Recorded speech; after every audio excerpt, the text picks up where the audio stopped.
Joe dwi'n dod o Wimbledon yn Llundain.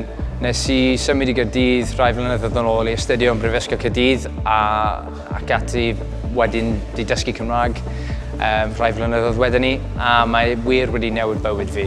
So os ydych chi'n meddwl am dysgu Cymraeg, ewch amdani, neith e wir wneud agor drysau I ti a neith e wir wneud gwahaniaeth i'w bywyd chi. Diolch. Josh ydw I, dwi'n dod o Pobl yn wreiddiol, nawr dwi'n byw yn Abertawe. Dwi'n defnyddio Cymraeg bob dydd yn fy mywyd, mae wedi newid fy mywyd. Heia, Tom dwi, dwi'n dod o Loegr yn wreiddiol, ond dwi wedi byw yn Gymru am blynyddoedd nawr. Dwi'n dysgu mewn ysgol gyfrwng Gymraeg a benderfynais dysgu Gymraeg. Dysgais Gymraeg mewn tua 18 mis efo'r ganolfan dysgu Gymraeg efo wersi am ddim. Os ydych chi'n meddwl am wella eich sgiliau iaith chi a magu hyder defnyddio Gymraeg, ewch amdani.